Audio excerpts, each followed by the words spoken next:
You're listening to the Overwatch Rundown, a weekly podcast covering the latest in the esports scene of competitive Overwatch.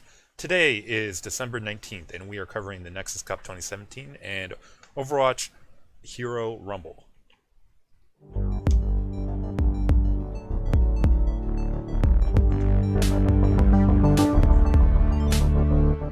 All right, Jax, bit of a quiet week. I'm going to lead in this week by mentioning, of course, that we're not on next week, guys. So keep that in mind if you're listening to us and have us subscribed. There will be Boxing Day, Lepelos. it was After Boxing Day Christmas. here in Canada. Yeah, that's right. It's coming, I think, in the States. Anyways, speaking of boxing, though, Jax, we had the Overwatch Rumble this previous week. A little entertainment there. We had I Nexus saw my Cup. worst nightmare come to life in that tournament, Lepelos. There were 12 Torbjorns on the field running around with their hammers out, man, trying to kill each other. And I just, oh my We'll goodness. we'll talk more Oh boy. some of the event later on in the podcast. We're before that going to cover the Nexus Cup finals, but before we do that, let's go through a bit of a discussion. Yeah, if you're on our discussion topics this week to talk about something that's come out this week in the pro scene, which is this so-called path to pro We that they got have some details out we, for. we got the first little tidbit of it looking at the date on this back in November 27th, 2017. Back then, they didn't really say much. They told us the Open Division would be coming back in January with the same 7 regions that we're going to have in in Contenders. So, we'll have Apex, Premier. Wait a minute. Oh, sorry, I'm reading. It's Korea, China, North America, Europe, Brazil, Australia, New Zealand, OPC, Europe. Is that 7? I should have been counting. I wasn't I counting. was not But counting either. yeah, but it's 7 basically is what I'm getting to. And so the open division, from what this press release is saying, Lepelos, um, the top 4 open division teams from each region will be invited to compete in that region's contenders trials and 18 promotion relegation tournament for Overwatch Contenders. The first contenders trial series will be in February. So contenders will start and finish in January, I'm assuming. Then we'll go into February for the trial series, and then from there we go into the actual contender season. Um, so that is the path to pro, where you start out, you get 6 people, right? You make a team, you practice, you scrim, you do your thing, you get into the open division where you can earn your $50 BattleNet card, Leplos. I mean, Yeah, 50 I 50 mean whole something. dollars there. Yeah, Hope that incredible tournament for that. maybe that'll change Jack, next season, but I guess as of that's this per season, player, though, right? Per player. Leplos, I would hope so, man. Are you kidding So me? let's be honest. There, it's a bit more than the weeklies from Academy Gaming. So Blizzard, I guess, really spending the money, Jax. I mean, Academy Gaming typically gets like they've had a sponsor the Yeah, last few months in Haste, so it's that was like a good hundred for them. dollars in Good a for them. prize pool. I'm Yeah, it getting I'm is. getting sidetracked here, though, Jax. I mean, this is a pretty long path to get into contenders, right? Like that's I mean, Lepos, you said get into contenders, but yeah. contenders is not the end goal, No, I Lepos. know. Okay, so let's talk about the end goal of getting the Overwatch League. You need to be scouted, which probably means you need to be on a contenders team, which means you need to go through the process. By the way, at the same time, you're competing with invited teams from Overwatch League already, right? Because Overwatch League teams can run their own. The second press release that came out yesterday, Lepos, it talked about Overwatch League Academy teams. So it's the farm system basically. Uh, Which I each guess I'm not each surprised each about that's coming out, that they're having a farm system, Jax. I'm just so saying, I mean, each Overwatch League team was given a slot in contenders. So if they wanted it, surprisingly, the only one that I can see who didn't take it, Lepelos, was Soul.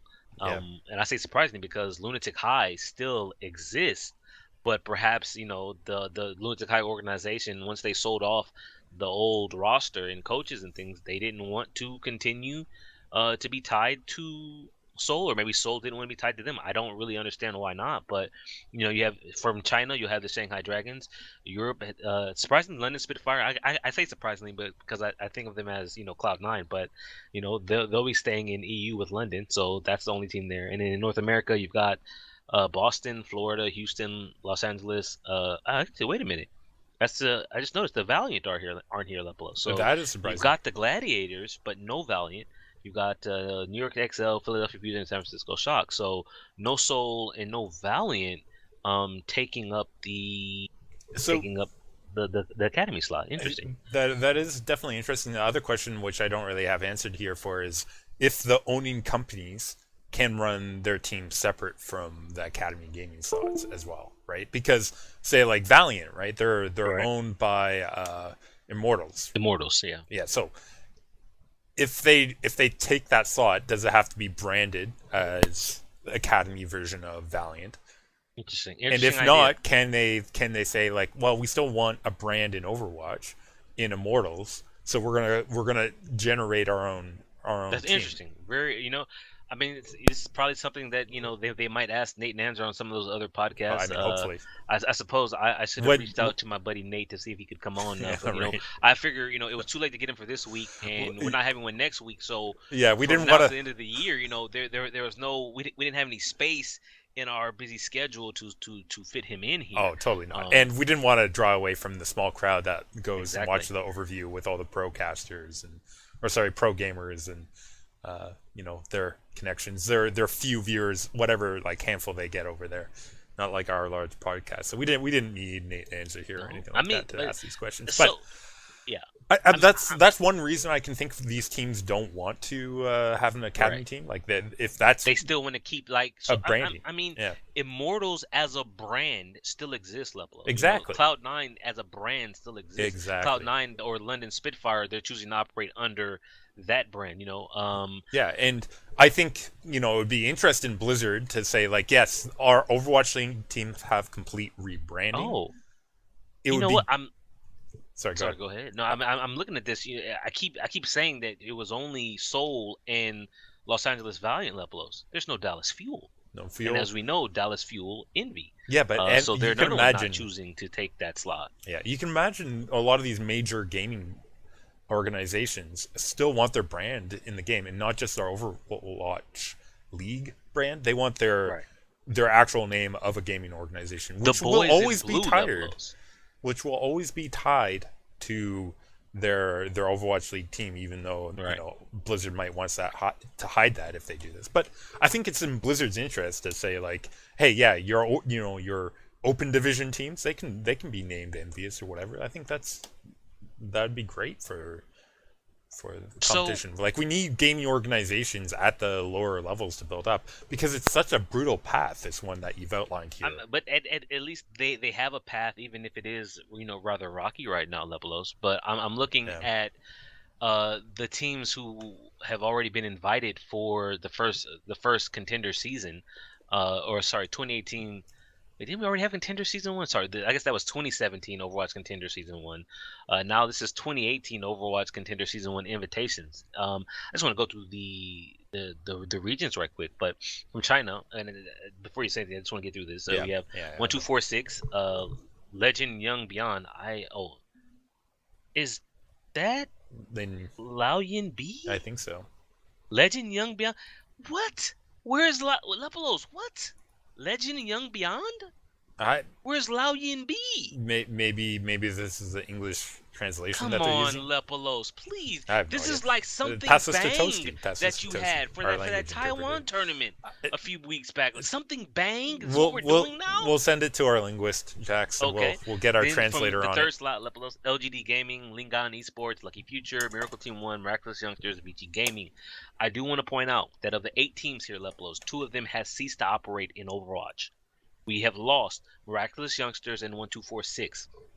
I also want to point out, Lepelos, Yeah. 1246 season 1 OPS champions. Season 2 OPS champions, Miraculous Youngsters. So now you've got a Chinese contender season here with 2 former champions who currently don't exist in the scene, Lepelos. Yeah.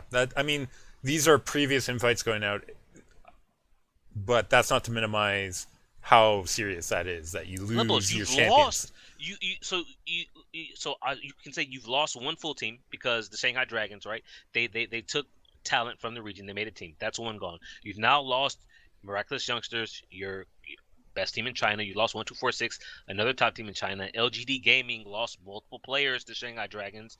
Vici Gaming lost Dia, their best player, to Shanghai Dragons. Lepelos, what is left in this region, dude? Yeah, a lot of middling teams. Okay. To be fair, Jax, I think China is going to be struggling for a long time at the current rate.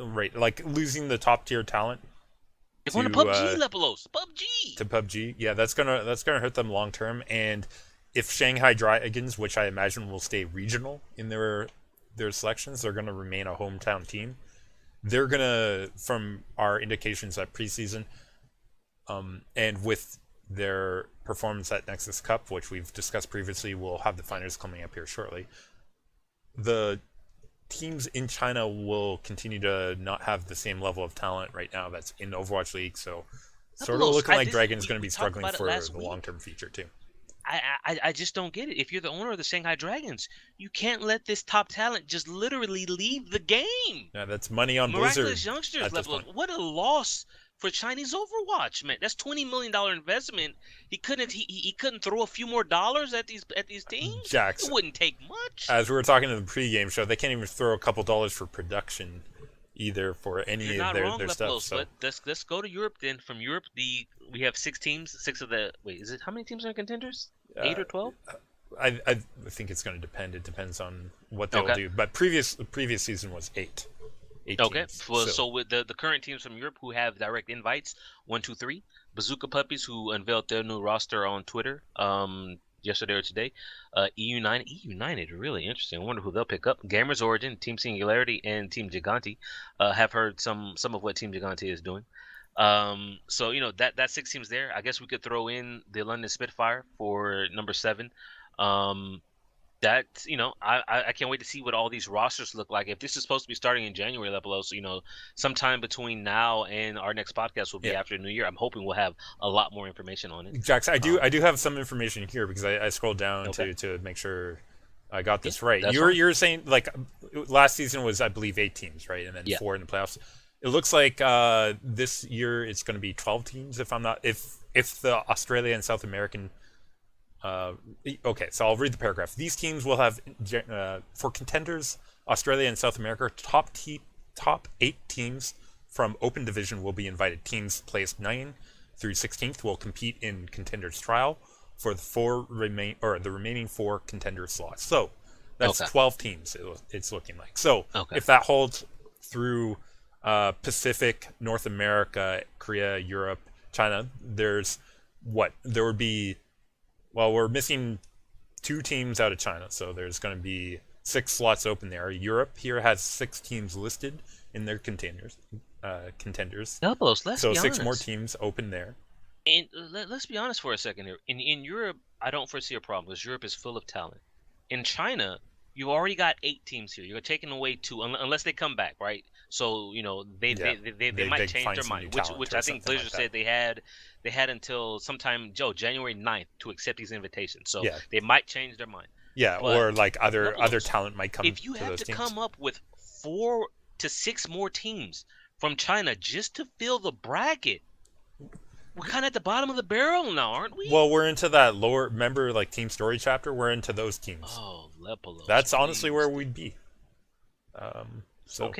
That's all right. That's what you'd be going for there. I guess we might as well go to Korea then, Lepelos. We have Blossom, formerly GC Busan, interesting name. Kangdu Pantera, which we'll cover. We'll come across them later. Lunatic High, Foxes, formerly NC Foxes. Runaway, WGS Red, formerly LW Red. X6 Gaming, and Combox. It says also at the bottom, Element Mystic, MIG, formerly Africa Freaks, Metathena, Metabellum, MVP Space, and 7 are all invited to the first Contenders trials. So, unlike China, Korea here, Lepelos, pretty solid stable of teams that will be competing for Contenders. And I mean, even for the trial spots here, right? Like Element Mystic, a top team right now, Africa Freaks with. I can only imagine what that roster is like, Lepelos. Yeah. No Recry, no Arhan. It's not gonna be like the same. What is left for that roster? You're building a new roster. Let's be honest. That's why they're going through Contenders trials, I guess. So I don't know. But then that brings us to Contenders North America. Only 4 teams invited here. Jax. Really? Yeah. Envision, FaZe Okay. Clan, and FNRG FE, That's hilariously. Buds. Yeah, That's that's Buds. basically Buds and his team, which I'm glad for Buds, but he has to reform that team largely. Rogue as well being the fourth team. Okay. Rogue. Kangarna, What are you Kangarna, and Rogue? yeah, I know. Kangarna and Detroit Renegades are invited to the Contenders trials for the first season. So Interesting. Okay. again, just to highlight here, so it's open division trials Contenders. Like, is that the pathway? Like, you go Yeah. to their site, they're like, oh, you have open Contenders Overwatch League, and it's like, no, actually, asterisk between the open division and I mean, Contenders. I think But anyways, we'll have a rundown of the season 3 playoffs for Open Division. I don't think that ties into this upcoming Open Division. So yeah, um, confusion remains, Jax. I'm just going to state that. But before we comment on that, Contender that's only 4 specific, guaranteed slots. They have 8 slots to fill in they levels. have There's only 8 4 slots. here. Listen, there are some North American teams. In fact, uh, you know, some of them up and coming, Jax. Maybe I I'm don't know. trying to think of the Detroit Renegades. That was a disaster last season. What could they? Who are they going to put into that team right now, Lepelos? Who knows? Is Mangachu still with them? I don't think so. Uh, Mangachu is busy over there in We'll talk about in. shortly. Okay. But Contenders Pacific has eight teams of their own to talk about that, or getting invites. You've got AHQ, Ardient, Blank, Flash Wolves, Hong Kong Attitude, Libilant Supreme Jacks getting an invite. Surprised on that one. Matchy Lepelos. Esports and Mega Lepelos. Esports. I'm sorry. I'm sorry. You have lost me now. You have lost all credibility by giving Libel and Supreme a direct invite. No, Lepelos. No. What are you talking about, dude? They're not even listed 8 on the list either. But anyways, that's, as they were during the season. Lepelos. My question for I'm you, not surprised, but why is Ardient here? We have seen nothing of Ardient since OPC Season 2 when they won it, Lepelos. We've had how many tournaments that they could have been involved in? Now they're here in the Pacific region instead of going back to Korea for Overwatch Contenders Korea. Blank Lepelos staying in OPC instead of going back Jack's to Australia for their Contenders season? yeah, I'm sort of concerned about why they're in Pacific region for that one a little bit too. Like, maybe they feel that there's stronger competition that will own them better. I guess I'm not entirely sure, or it might excuse me, it might be that they're invited based on their performance in the OPC, but they could still potentially compete in the Australian one as well. I'm not sure. Lepelos, I have a lot of doubts, man. Yeah, no, we're not even talking about the teams that would be going through Contenders Australia or South America yet, and what that does to the tournaments in those two regions, which are already lacking as I well. mean, But we'll see. now we're getting something Blizzard official from it, so So that's OPC. It says here at the bottom, contenders Australia and South America. The top 8 teams from the Open Division will be invited. Teams placed 9 through 16 will complete in contenders trials for the remaining 4 slots. Lepelos, if we think China is bad, if you go to South America, can you 12 teams to do what, man? You already know what it's gonna come down to, Lepelos. You already know. Karma, Brazil Gaming House. Keep is already done. They already lost in as we reported last week, so they're done and out, and lost in the grand final there to Brazil Gaming House. Meanwhile, Brazil Gaming House, I thought there was still some division last we heard over their desire to come to North America or not. So, No, well, you can have all the desire in the world, Lepelos. They're not good enough. yeah, I mean Karma. We're gonna come to this. That's just one of the things that I want to talk about when we get to it. So we might as well. I mean, That's in the rundown we section. that have we're getting to we it, have some but information now about the path to pro, but let's be honest for a second before we go into yes, the full coverage, Lepelos. How likely is it for someone to make it through this entire path from open division to trials to contenders to Overwatch League? I think I'd put it this way, Jax. I feel like if you're a great player, you will be scouted regardless if you're on a team or not. As in, if you're a great player, you're probably a streamer already. And not listen, there's one person I dislike because of his previous attitude who gets a good example of this, and we'll call him by name, DeFran Jax. Do you think DeFran, who, if he doesn't get on a team but wanted to play Overwatch League, do you think he would go through this pathway? Or do you think he would just be hired directly in? I don't think he'd get hired directly. I think I would not be surprised if when we finally get rosters for Contenders, we see him on a roster. Leplos, let's be honest. But the man is incredibly talented. Let's say he didn't want to play on a team right now, right? Like there's none of all these teams. He would have to go through a trial team or whatever. He had to go through the months of all this stuff. And he's like, no, I make more money by streaming. Not going to attach myself to a team name, right? Do you think if a team really wanted him, do you think they would be put off by that? Like by talent, regardless of where it comes from? We see it all the time in other professional sports where the sheer talent an individual has trumps whatever off the field issues that they have. Teams are willing to take that chance. They say, okay, you know what? It's the whole risk versus reward thing where the payoff could. I mean, if you can get DeFran on the cheap, right? You don't have to give him 150K. Look, not only that, Jax, you don't have to pay the team that he's coming from. No buyout that you have to do. There's nothing, right? The Overwatch pathway here is a dream for kids, that are trying to come up. It's also the best way right now because Blizzard has shut everything else down to get exposure. I don't know how much LAN experience they're going to give all these people, and that's my biggest concern. Is like if they're controlling all these tournaments, Jax, other than the playoffs, which they might host on land, Contenders should be at a LAN. Yeah, are they getting them proper experience for LAN, right? Like, if you're trying to grow this as an esport, you need more regional tournaments, and I don't think this is going to be enough for that. See, it's funny to just talk about regions. I think in Europe you won't get the LAN experience. In North America you won't get the LAN experience. South America probably not. In Korea, they've already said that they want to keep, reduction. Yeah. I doubt it'll be as good because it's OGN is fantastic.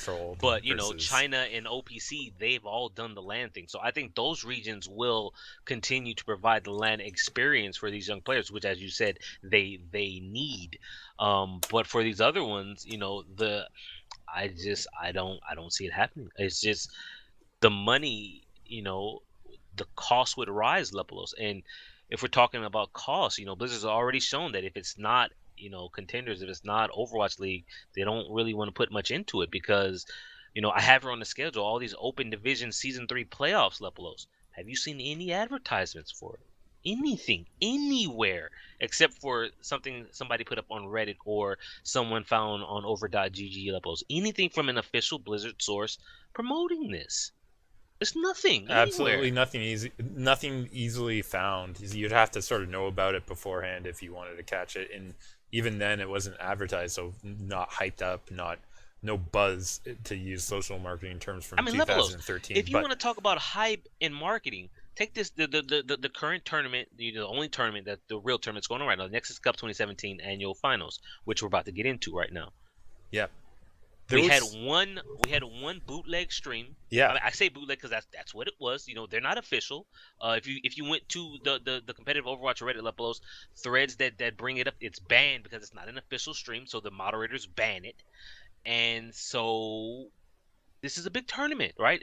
I say big tournament. It's because it is. You have big names here, and how am I supposed to know? Yeah, and it's not like competitive Overwatch is even talking about the Chinese streams, like the proper ones, Jax. You already know my thoughts on that one, Lepolos. Well, thankfully it didn't require flash like the previous one, but we still didn't watch it on the mainstream because thankfully we did have the bootleg stream. And whether you want to, for me, do you want to call that like, is this piracy, Jax? Like, I don't know. Are you taking viewership away from the Chinese stream? Like, sure, all right. Do you think most of us who are English speaking only are really benefiting advertising money via China, right? Again, this comes down to the one time I did watch over there, but yeah. This comes down to, again, Blizzard, which organizes these events, should realize, like, hey, we have these major events that some people we can still capture and continuing engage the larger competitive community in this international market if we just, I don't know, allow a couple people to cast on production from, like you don't even have to treat them like they did for JCap and Hex when they were doing OPS, right? Like you can literally just say, we'll take the stream feed and allow these people to do their own production over it and send them some trivial amount of dollars, right? Maybe $2,000 each or something. I have no idea what the going rate is, but instead we have this situation where we're on our podcast are basically saying that, hey, Leg Day Gaming and Ham Tornado did a great job of bootleg casting from the Chinese screen. Yeah. And it's the best we've got here in North America or the West to watch what was a major event between Korean teams and China. Which is what I want. You know me. I love to see these interregional matchups, but it's just it takes me back to our discussion of Path to Pro, and the problem that I have is I have, if I'm looking at it from the outside in, and I ask you the question, how likely is it for someone to go from open division to pro levelos? And you just have to say, obviously not very likely, because Blizzard isn't putting in any effort. Well, levelos. I agree with you. I'm going to go one step further, though. Like, the fact is, when they're selling Open Division and even Contenders as largely not, quote-unquote, not pro to some level, that's concerning to me, because Overwatch League has very limited slots available, right, in terms of teams. Yeah. And if a team goes down, well, they're still in the league, so they don't lose their spot, right? But when you're in most e-gaming sports, you're only as good as your previous performance was, right? And right. you can have an amazing tournament, earn that tournament enough for that year or whatever like that. Are you telling me that the teams that are in the Contenders leagues are going to be able to really pay their players significantly? I want to know the academy players for these teams, Jax. Do they have a minimum salary, or can they basically feed them scraps? Say like, hey, this is the pathway to the Overwatch League, so enjoy the exposure, and here's some more Blizzard bucks. The exposure that they get levels would allow, honestly, it probably is exposure, because their name is shown on the Contenders broadcast, and then what happens? They go and they start up their own personal stream that they have after scrims, and they try to build their own brand via their own Twitch channel or their YouTube channel, and bring in that money from the secondary source. I mean, it's we'll see. We'll see. Yeah, and I mean, this is one of the reasons why Blizzard has largely okay. So if Overwatch League really takes off, Jax, I wouldn't be surprised if players started getting contacted by lawyers regarding potential about unionization. But Blizzard's trying to keep that down. But my point of bringing this up, Jax, is basically by selling us on this path to Overwatch League, which is probably unviable for the regular player. You're talking about salaries that aren't even living wage salaries, but you're expecting them to be pro players, just because people love it. And people get salty about this, about things, even for Contenders, right? You have to scrim 6-8 hours a day. I mean, it's not just scrims, but I'm adding in film study and just and not even support staff for that either. 6 to 8 hours a day, and if you're not being paid enough to live on Lepelos, then you've got to work some more. You got to stream. This is why I question how likely it is for someone to actually come. I hope it does happen. We like those feel good stories of someone who starts at the bottom and works their way up. I think someone will do it. Well, but I think it's going to be rare. Very young, but I think they'll do it. I mean, it's definitely going to happen, Jax. I'm not going to, let me not take that away. Somebody will find, a great player who started out on some small team. Typically what's happened, though, usually is a great player, starts out on a small team, gets poached, and slowly gets poached up and up. Right. Likely that's what's going to happen here in the future, right? You might have a great team in the open division, your player gets poached into a previous Contenders team. Right, like we mentioned Renegades, for example, right? Like who are they gonna hire? It's like, well, you know what? They're gonna hire some of the better players from lower down teams because they might have some funding already. from other sources, right? But Okay. anyways, that all aside, is definitely a strong uphill challenge to get into Well, Overwatch League as it is. Pathway helps a little bit, but really what it is, Jax, is its control over tournament organization, and it honestly limits the amount of different potentials out there. that's a completely different topic, Lepos. I'm not saying you're wrong, because I think you're actually very right, but we have gone way Yeah, over the time allotted for our intro discussion. This was supposed to be very quick. Don't worry, we can speed it up when we're coming to our Nexus Cup annual Lepos, finals. honestly, let's just get into the Nexus Cup Sure. then. I think when we stopped last week, we still had to get through the winners upper bracket semifinals, and then we had to get through the losers bracket 4, I think, right? Yeah, we were on there going by the date of the events. Yeah, we had winners upper bracket round 2 and then losers round 4. So let's just start off with winners round 2 of the first match. Lepelos Lunatic High versus X6 Gaming. My pick, man, my pick dropping the ball. Lepelos, your pick. I'm concerned immediately when this happened. Yeah, that was an unfortunate loss by Lunatic High, just getting themselves destroyed. Let's be quick on that. 3-2 on Junkertown for X6, and then 2-0 on Lijiang Towers. They're done. Other side, Kongdu Panthera 2-1 over Element Mystic, which close. That one, close one. I can't really call that an upset. I think that one could have gone either way, which is why I went to the third map, and Hanamu. And all of it was close. Yeah. 3-2 Junkertown, 2-1 Lijiang, 2-1 Hanamura.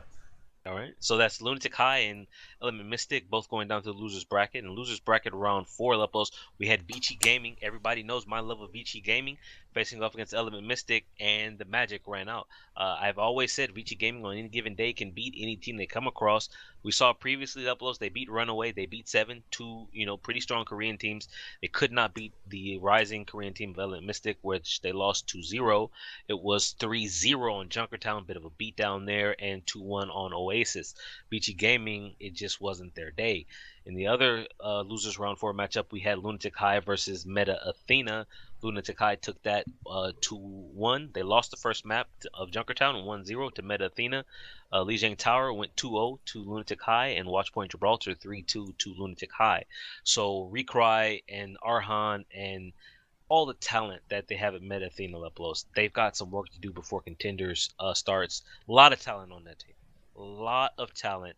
Can they make it work? I don't know.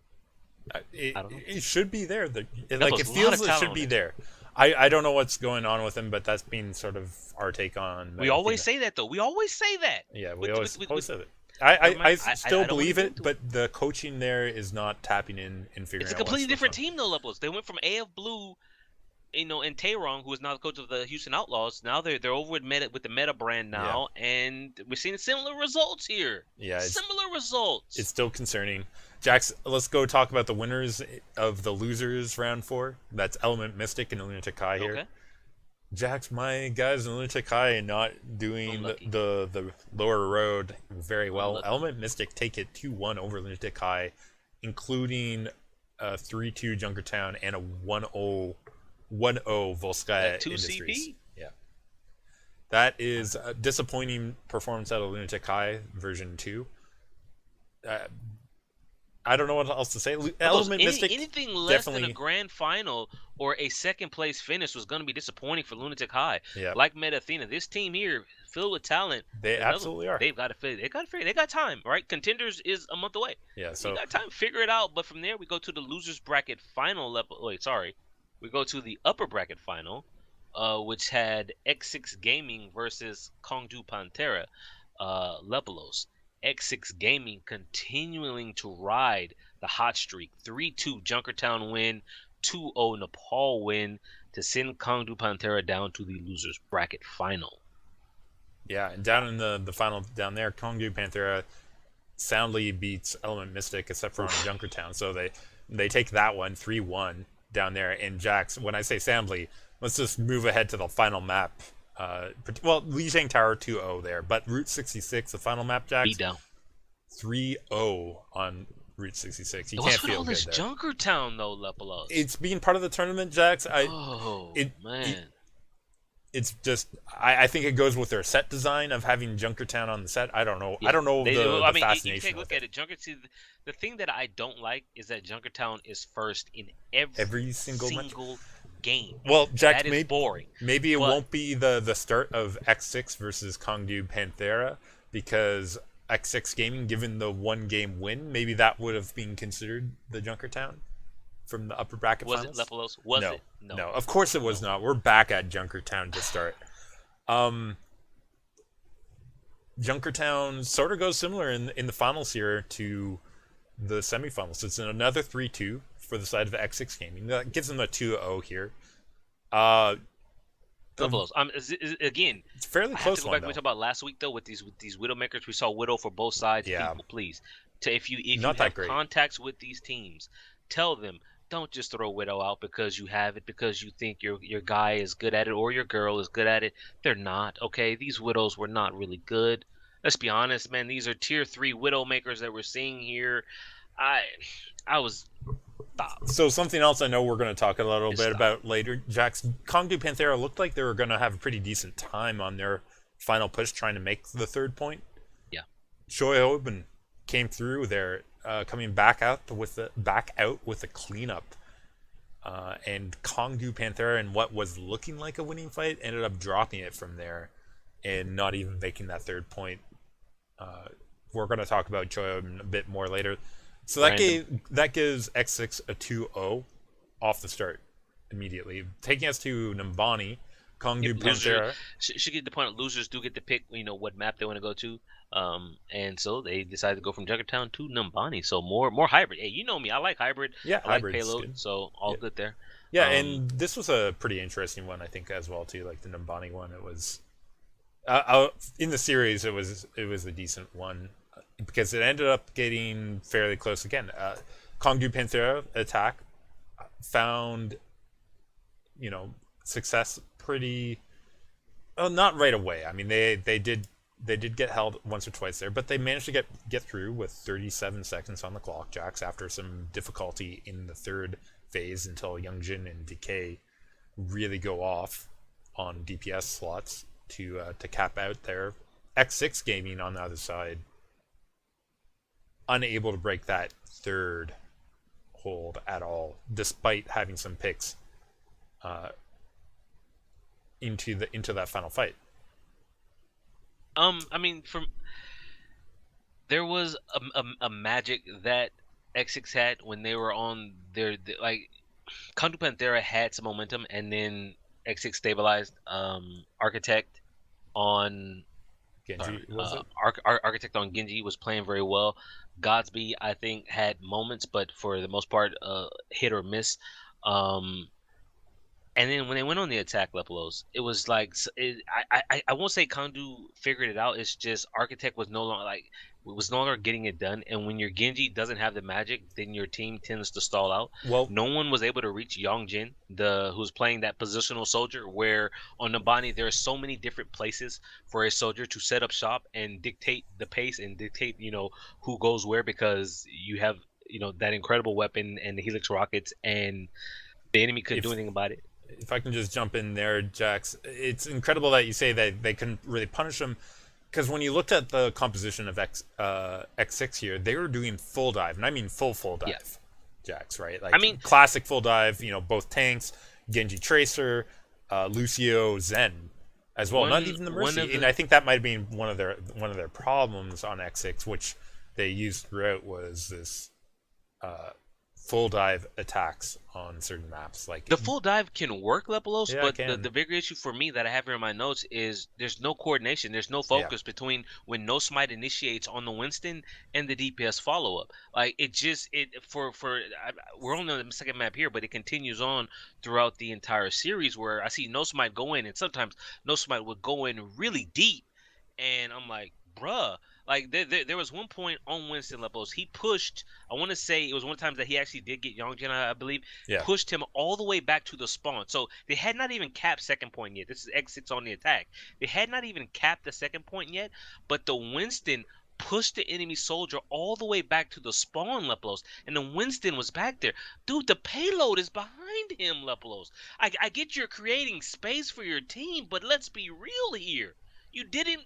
What are you doing way over there? But that being said, they got the second. They couldn't get the third, Lepelos. Yeah. And until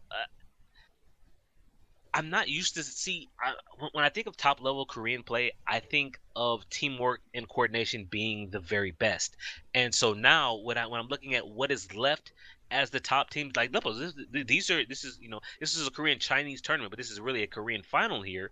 You have all the top Korean teams in this tournament, so this is the best of Korea right now.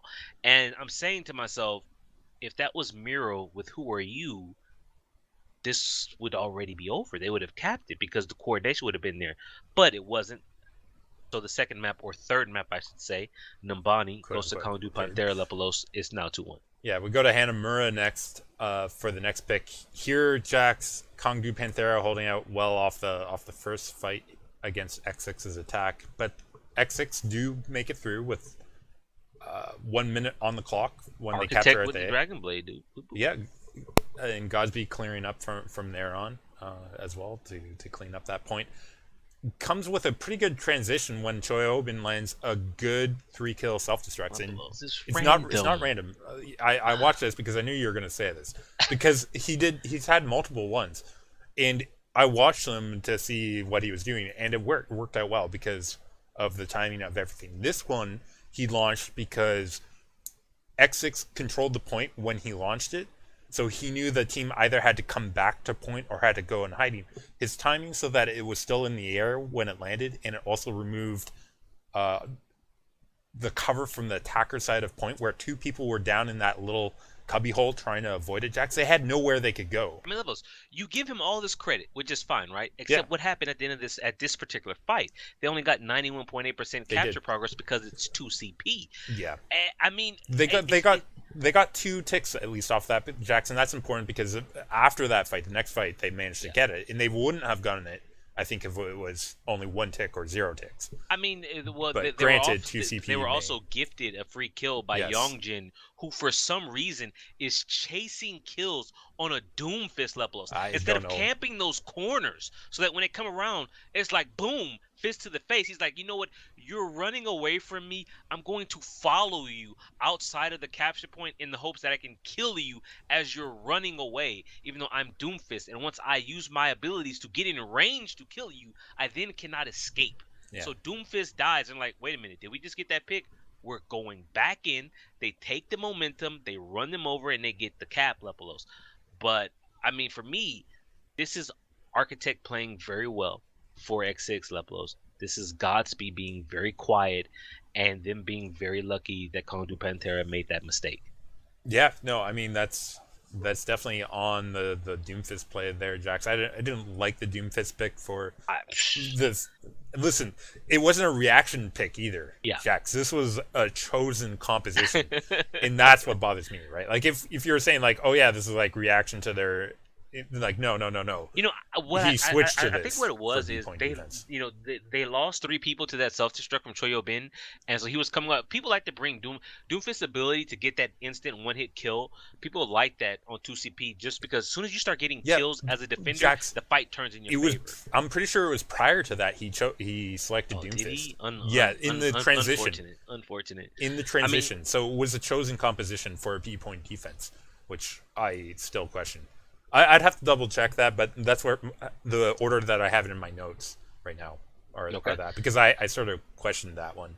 Let's talk questionable decisions then from X6 on their defense when Kangdu Panthera goes on the attack next. Lepelos, Junkrat, McCree, Roadhog, and Orisa from X6 going up against a 1-3-2 Genji Pharah Tracer. We had D-Ding moving off of the off tank to the Pharah hit for the Pharah projectile player, Lepelos, and it works. X6 defense did not work. X6 did not work. You could say that 2 points in 5 minutes 15 on the clock for Kangdu Panthera.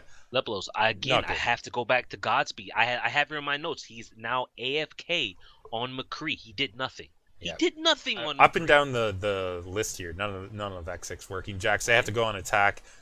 Able to get through A after a little bit. Sorry.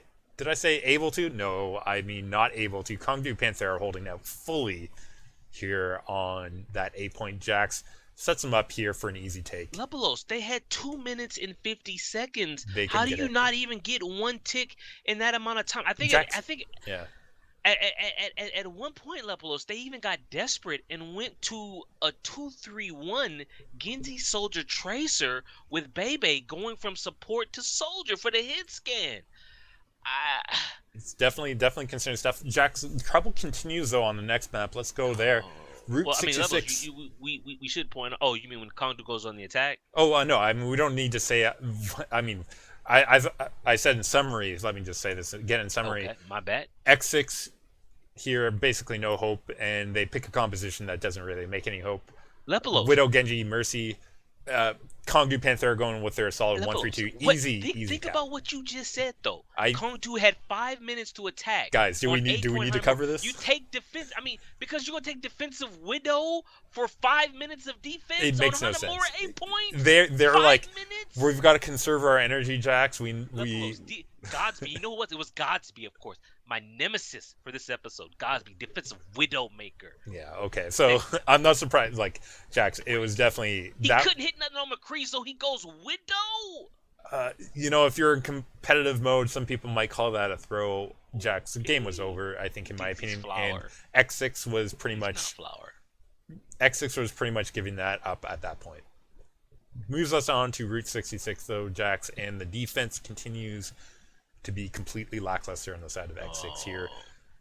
3 points, 2 minutes 4 seconds. 2 minutes 4 seconds for the capture for Kongdu Panthera. That is an incredibly fast time for Route 66. Yeah, not like I think they slowed it down a little bit. I forget what the quickest time you can get on Route 66 is. I should look this up. But the problem that I have for X6 here is they can't even win when they use ultimates. You know my rule. If you can't win a fight, then fine. Take 6 ultimates and smash them. They didn't take 6 one fight. They took 5. They still lost. And another key fight, Lepelos, they used both support ultimates and lost the fight. When you can't win with ultimates, what are you doing here? They don't know. They don't know. At no smite, Lepelos, he jumps in with Winston. Every single time he jumps in, and I'm thinking, bruh, where is your DPS? Because while Winston can jump in and get the 50 leap damage, he can get that little tickle cannon going, he needs some follow-up. There's nothing here. So X6 go on the attack. They have to somehow match the 2 minutes and 4 seconds in the time bank that Kongdu had, Lepelos. The problem remains for X6 here. They, at least changing up their compositions a little bit. They're going with Mercy Zen and 76 and Architect on Tracer, which I don't like. Composition when he's been doing fairly often up and down on his Genji.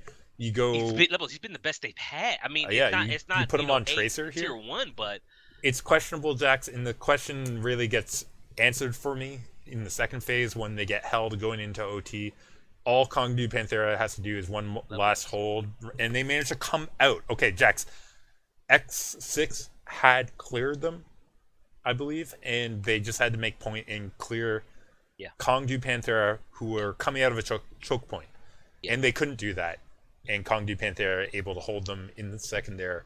The only thing I want to talk about, clean way, too. Only thing I want to talk about for this attack from X6 Lepelos is Godspeed. Now, people, you're gonna call me a bully because I'm picking on the kid. I've got to now because he's playing soldier. His McCree was terrible. His Widowmaker got deleted, so now he goes to the other hit scan of Soldier 76.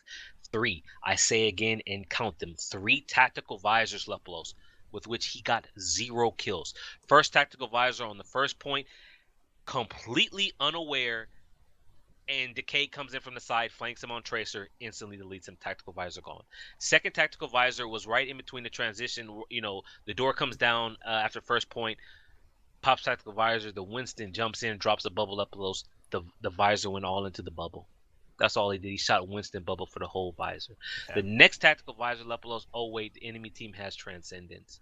I talk about ultimates. I told you about the 5 that they had in one fight when they're on defense. I talk about the 2 support ultimates they had in the second fight in which they lost. They're getting nothing out of their ultimates. When you're struggling, the ultimates are what you need in order to not struggle, Lepelos, to give you that edge that you need in order to do something. So when you tell me that they don't even make second, I'm not surprised when these are the value that they're getting off the Ultimates Lepelos. We go to Nepal. King of the Hill. Why am I not surprised? Yeah. I mean, Lepelos, when in doubt, because what happened here? The losers get to pick the map, right? So first map, Kongdu lost. They went to Nambani. I like that. I like the confidence that it speaks of when you're willing to go to a hybrid or you're willing to go to a payload. That's what they did. They won it. So what happens when X6 lost? Where did they choose to go, Lepelos? They wanted to go to 2CP. Well, they lost that one. That's okay. We'll go back to payload. What happens? They get beat into the ground now on payload. So 2CP is bad. Payload is bad. Now we have to go to King of the Hill because where do people like to go when they're struggling? What's the easiest, Lepelos? I mean, here's the other thing, though, about why you go to Nepal. They just won against Kongdu Panthera in the upper bracket finals on Nepal. Right? There you go. Lepelos with those inside information. There it took your third pick to go back to what you just won on, Jax. And Lepelos, they won 2-0 in upper bracket finals. So, I'm sorry, you should go back there right away. Like that. Okay. Like you just won on that. You need to make the other team check that map again and see if they can beat you on it or not. I mean, Lepelos, they came in with a one map advantage. At this point, that advantage is now gone. Yeah, they're on game point. Kongdu Panthera, if they win Nepal, they take it. And Jax starts off well for Kongdu Panthera in Village, where Pharmacy is coming out on both sides, largely the same composition, only difference X6 running Zen instead of Lucio. This opening here on the Village from X6 left me wondering, where did this damage come from? Because Godspeed on Tracer beat Decay to Pulse Bomb by 80%, Lepelos. I wish that 80%, dude. And they took the first point. Yeah, but from there they're just completely get no value. I'm DDing getting more value from Kongdu Panthera here in the air for sure. 139 round goes to Kongdu Panthera. They're one round from winning Jax. That's all they need. They disappeared. Here on Nepal. How do you start so hot and then you just that's it? So I'm gonna cut through the next rounds really quickly a little bit, Jack. So just follow through with my summary. Next round, 195 X6 managed to take this really back and forward close one. Point I want to bring up here: Youngjin switches to Doomfist, staggers himself. Yeah, we've just mentioned him on Hanamura. Questionable Doomfist play out of this guy. Twice. Man. Questionable. Twice. Okay. 199 final round. Again, Jax really another close one. 2 major points. The Architect 3 kills on his Genji. Why did you have him on Tracer on Route 66? I don't know. But here, 3 kills going into OT. Let's X6 flip it to their side. Although, again, they also gave up the point in the middle of the fight. So, yeah, X6, what are you doing? Their Kongdu Panthera, though, then decide to do an upper level weird sort of approach, which didn't really get them any kills. They all thought themselves, Lepelos. They all thought themselves and they lost. It allowed Architect to build up another Dragon Blade, 2 kills. Bam. Done. I do want to point out, this, for me, was the best showing from Godspeed so far in the tournament. He figured out how to aim his hit scan weapon. On Sanctum, his McCree play was top notch. On the Village, the previous 2 maps, Kongdu ran the Pharah. They really did not want to run the Pharah into Godspeed's McCree here on the Village for the final map, and it showed. Kongdu looked so much better when they were able to run the Pharah and had what it brought. When they didn't have it, I mean, yes, it was a close map that went back and forth, and they kind of screwed themselves with that poor positioning that you talked about. But the DPS from X6 finally decided it's match point. We don't want to lose. We're going to wake up. And from here, Lepelos, we go to the next map, and I believe it's the final map of Eichenwald. Yeah, X6 going on attack here. Kongdu Panthera running 76 and Mercy Ana combination. Always questionable when you're running the Mercy Ana, particularly on Eichenwald, which is concerning when Ana doesn't have the same escape pass as you would have on Bonnie. And it doesn't pay off for them. X6 going full dive this time, and that finds leverage quickly with Architect finding some dashes through enemies. Lepelos. Quick hit. I actually have here in my notes, ask Lepelos where this damage coordination was in the previous maps, because I'm seeing no smite and Architect just rolling in the kill feed with Winston Genji like it's supposed to be. You get the Winston, you get the Genji, you get the dash. Yeah, you get the cascade of damage. where was this? It was completely missing. Although part of this is being that Anna not able to keep up with a dive in the same kind of way. Let's be honest. Particularly not the way that Kongdu Panthera was set up, and they get cut down because of that damage by a 3-kill Dragonblade early in the second phase. Allows X6 to get far in that second phase. Kongdu Panthera do come through off of Youngjin on his 76, finding a pretty good flank here, I think, if I remember correctly, onto the castle. There was and shutting them down there, but that was like the only hold. That was at the 4-minute mark, Lepolos. Yeah. Is when they made that stop. At the 3-minute and 10-second mark is when your boy Choyo Bin with the not random Jax, Lepolos, not random 2K self-destruct. Absolutely just not random. Young Jin, who had the tactical visor up on Soldier. No, Lepolos, you can tell me he planned this. Yeah, absolutely. You go and tell me he knew exactly where he was launching it, Jax. It's one of these decisions that, it might end up in none, but you're also forcing the enemy into struggling positions, and you might pick them up. But either way, it's sort of an advantage here. It's not random that it was 2 kills. It's just difficult choice selection. It puts pressure on the defense about thinking where it's going to land, because this guy launches. Just let me get through this. The self-destruct here, because there's going to be another one coming. I'm going to preview that one, which I will talk about too. Here, this self-destruct over the bridge, there's only when you're attacking on the left side, there's only that little piece of cover. And depending on the height and the angle you launch on, you don't know necessarily which side it's going to land on. You put the defense into pressure. They're not doing anything else. That's, usually pretty good, because you can pick up usually some kills from that. Here, because of that angle, picks up 2 kills, and that's an immediate advantage. I will say, Lepolos, they rode that advantage throughout the entire rest of the map, finishing Eichenwald. Like, we talked about the 2 minutes and 48 in the bank for X6 when they finished Eichenwald. Lepolos, what a time for Eichenwald, 248? I can't skip over the next self-destruct that finds 1 kill, Jax, because I want, if I could highlight out of any of the self-destructs here, if I could highlight one self-destruct here, if you go, this was from his view on the VOD. On the stream, on the bootleg stream. You can watch from Choyobin's view. This is not like a reactionary self-destruct, like, oh, I got a kill by accident when I got destroyed. No. Here was a planned self-destruct with a dive. And yes, it only picks up 1 kill, but it actually sets up 2 kills, because it was really smartly done. It's that corner on the defensive corner going to the last push, right? Is where the defense were coming around that corner. So he launches the self-destruct. Architect and No Spite dive in. They pick up a kill, because all the people have to hide in that little corner where you're getting tickle damage and dashes, right? So they pick up 1 from there. The other portion of the team have to dive towards the remaining part of X6. They clean up a kill there too. It was a well-set play. Good set play. I see, here's the deal. You say a well-set play, then I have to ask you again. Where was this coordination on the other maps? If you go to Route 66 Lepolos, there was no coordination like this from this team. No Bonnie, more of the same. No Smite would jump in, Harambe, and then he's dead. So I have like three points.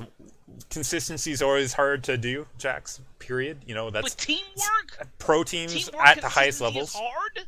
Yeah, absolutely. In focus in grand finals in a long series. Like, how can that be hard? In a team in LAN after a long series, keeping that all together is hard.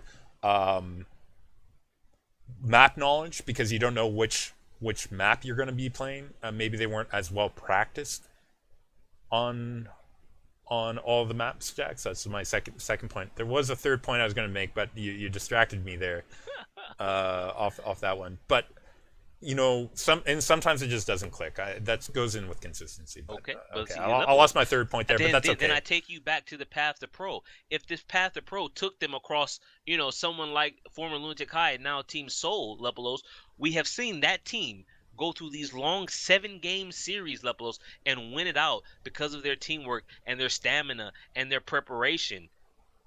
X6 got a long ways to go to match that, don't you think? If they want to follow the same path that Lunatic High did, right? Lunatic High, right? What happened? They started on the same path, Lepolos. They started low, They got bigger and bigger and bigger. Now they're possibly the best team in the world. Well, So X6. X6 is trying to follow this path. Then you can't tell me teamwork is hard, coordination is hard. What?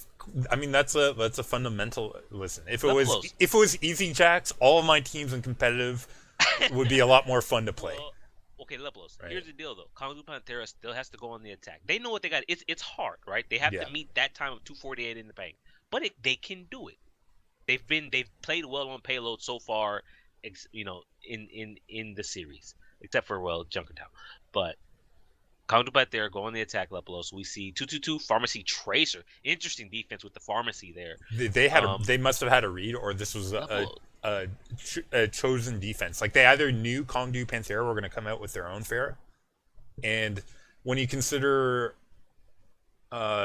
this is still a weird pick because you consider how badly they won the air war or lost the air war. X6 lost the air war on Village. Like, very poorly. questionable here. Like, Very defensive poorly. Fair, Young Jin's Absolutely. Soldier has been pretty strong throughout the tournament. I mean, But the pressure. once you settle into that pick, right? You're not the offense. You can't just go and switch. You're stuck on Farah. Yeah, pressure here, though, does remain on Kangoo Pantera. And I think between the length of the game and their failed defense, that is the decisive factor that causes what happens here to happen, Jax. And Lebos, we talk about stamina. We talk about the path to pro.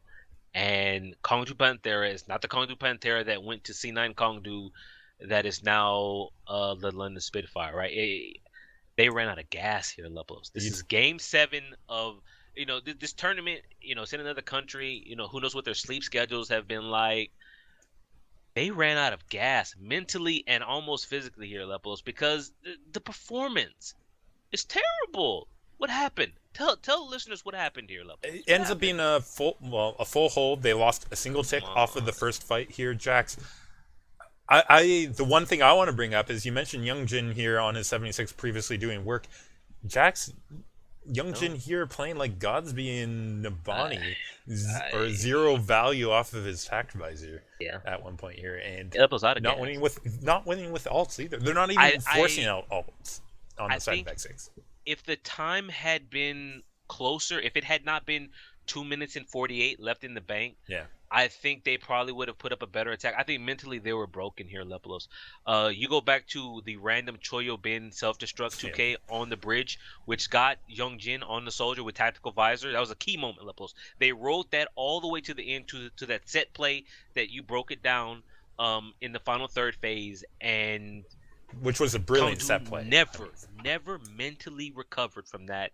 X6 Lepelos, former Over.GG, number 9 team in the world, proving that they deserve that number 9 ranking way back when they didn't deserve it, but now they do.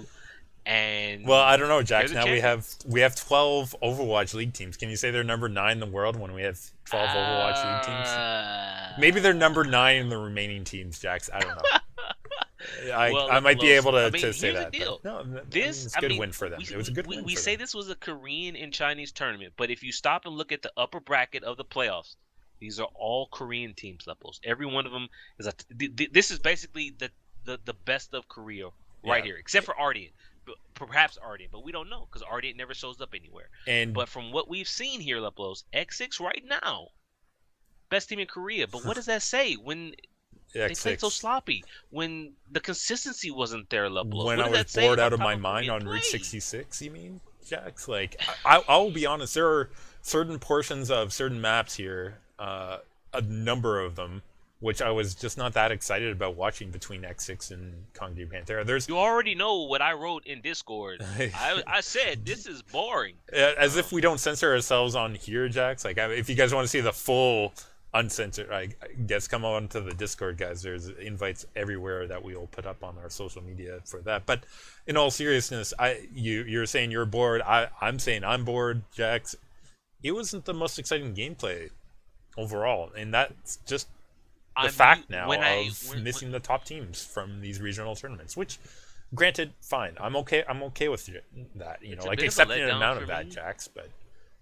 It's a bit of a letdown for me because previously when I stop and I think about the top level of Korean play, you get excited, Lepos, because that was the best. This right here, if you just stop and look at it, you'll say to yourself, I get it. You've lost Lunatic High. You've lost GC Busan. You've lost Old. LW Blue. You've lost Commodore Panthera. Yeah, The original. four Commodore best Panther. teams in the country are gone, Lepelos. Yeah. And this is what we're left with. Yeah. And It- I'm sorry to say, I think this here is the future, because it's just, we talk about the path to pro. This is going to be the path, Lepelos. Yeah. They're going to show up in these tournaments, and then they're going to slowly but surely get poached, because there's no relegation in the Overwatch League, Lepelos. There's only going to be so many teams that they bring in, right? Yeah. You think they're going to add a second Seoul team? You think possibly, No. possibly, maybe. It for depends Seoul, on interest. because it's Korea. It Maybe really for depends. Seoul, for that one country. Mhm. But Well, they're already based in Seoul. Maybe they'll do like a Busan team or something else. possibly, I have no idea but where else. these people. I mean, this is the future of Korea here, Leplos. These Yeah. teams, they're going to be feeder teams. They're going to feed the professionals. I mean, here's the deal. We say there's only one Korean team because there's Seoul, but that's not true, Leplos. Where else could they go? They could go to New York, because New York is all Korean team. They Yeah. could go to London, although London already has 12 Korean players on it, Leplos. I'm sorry to say that we Maybe. might have seen the best of Korean Overwatch. It might have already happened. I think it's peaked, and I think what we're left with is sadly what we're left with. The question is then, as an overall scene, and this is maybe just brief because we're now Way over into time. discussion. We are going over time for what we wanted this, but let me just leave you with this thought, then Jackson, then we'll move on.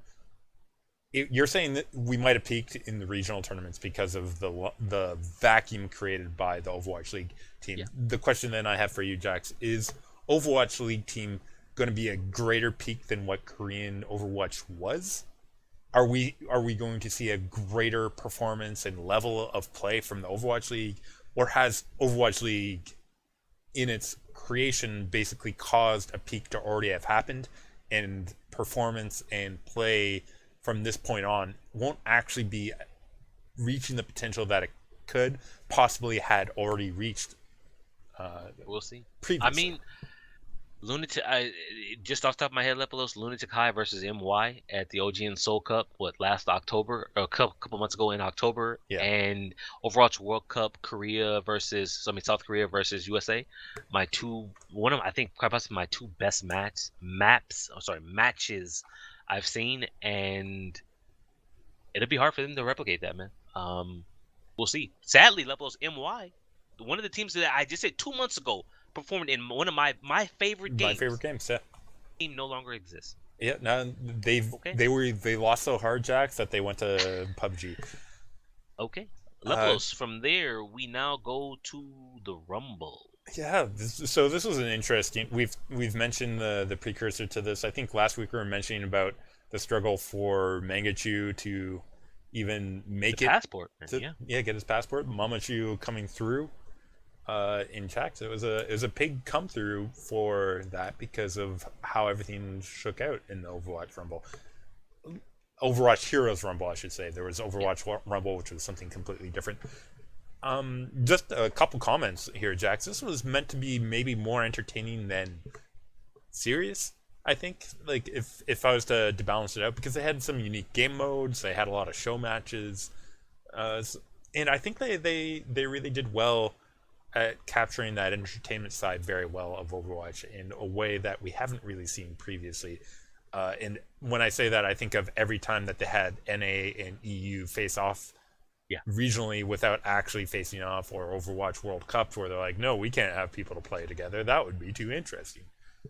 Instead, we actually had something that, like a format that was very interesting, where they had 8 teams, and up until the final round, they're played in best of 5s, including having show matches between some of the losing teams after. Best of 5s being control maps 6v6, hybrid maps 6v6, so we're not doing 2CP or King the Hill. Or sorry, we are doing. Anyways, whatever. Game three would be a 4v4 deathmatch, and then game 4, often a deciding match, would be a 1v1 limited duel. Very interesting stuff there. Goes to game 5 if it needs to for an escort to ensure that things go through. 6v6 on that. Best of 7, similar 6v6 control hybrid. then 4v4 team deathmatch, 3v3 lockout, 1v1 limited duel, and then escort and control maps for 6 and 7. I like it. It's incorporating all of the game modes of Overwatch. It opened my eyes to say, like, come into this. I was wondering, you know what? Is this a possibility? Like, can this work its way into Overwatch League? This format, I don't think so. I don't think so. I think that gets away from the competitive mode. For what they're trying. This was entertaining. Some of it was entertaining, and some of it was not. But a lot of it was, Jackson, and it was really well done in terms of how well it was shot. Let's just mention some of the teams though, before we do anything else. Right? Some of the teams better than others. Let's not kid ourselves. We have existing OPC franchises, Blank Esports, Flash Wolves, Hong Kong Attitude, Machi Esports, all showing up here to compete against. Let me ask you something. You said OPC, right? Where is the champion of OPC, Ardian? Yeah, Ardian. This is another tournament now with no Ardian in it. Jax, I don't know. I feel like Ardian. I haven't heard anything from Ardian since they won the damn title. Ardian, I feel like, has been exiled from Korea and nobody knows how to interact with him. Honestly, I don't know. I would like to know. It's like the 5th tournament now with no Ardian. If anybody knows what's going on with Ardian in terms of like their organization or their organizational interests, I would like to know, because the fact that they went outside of Korea to compete but don't seem to be getting invited to things makes me wonder like what their focus is, because why aren't they here? Why aren't they multiple inter-regional tournaments where you think the champion of OPC would automatically get an invite, and we're not seeing it. But Lipolos, that's we've been over that before. I suppose it's just I'm sad. Like none of us are. We're not sure. I'm afraid Ardian is another team that come. Oh wait, we had to close up shop. I'm like, okay. Maybe I don't okay. know. Maybe when the winnings dry up, Jax. I don't know. All right, Lipo. So we have OPC teams, and then we have NA and EU invited teams. We had the Frenchman and the Henchman. Oh, is that what you're? Okay, that's the one that's based around AKM being the Frenchman. AKM. And Jax, I mean, pretty stellar team here. You got Jesus, Gods, Factor Fiction, Ethan, and DeHun. That looks like it could be a contender team, right? This is a contenders team. That should be a contenders team, right? I agree. It looks really good. Meme Dream Team was Kefri's team, which looked like Caster's team, not looking so great. Kefri, Loser Fruit, McCreamy, Hey Katie, Oasis, Fastfee, yeah. I mean, I'm glad he's working his connection. You're talking about an entertainment tournament. Okay, so you got a team like that. Sun with Face Clap. Jax, Mangachu's team captain here, Leplos. I'll point that out. And Mangachu, obviously, he's been considered to be an up and down player. I think you never know sure what you're going to get out of him. So I guess this makes sense. He has some good players: Zachary, iShiny, Goliath, all names I recognize very well. But he also has Keller and If I'm not, Keller's I want to say Keller and Sinatra came up together, didn't they? Like with Selfless. When Selfless first showed up on the scene, I want to say it was Keller and Sinatra blew up, and Keller kind of got booted to the curb. I think that's who I'm thinking about. I'm not 100% sure. Maybe someone will remind me. Send all your tweets to Jax to remind him that he's wrong. @JX_Blake on Twitter. Hit me up. Or on our Discord. Team Zappis. I mean, look at Team Zap. Not a bad team here for Team You're talking about another Contenders potential champion based on previous results and these players. We know they're good players. Shatter to K. Davin, Zappis, Mauzasa, Gray, and Denia. This is a strong team. That would be a strong team. Jack, let's go ahead and talk about some of these results then. No surprise, first match between Machi Esports Meme Dream Team. Maki taking that one 3-0. I mean, Leplos, you say that, right? Okay. Machi being close, a professional team going up against the Meme Dream Team. 2-0 Legion Tower, no surprise.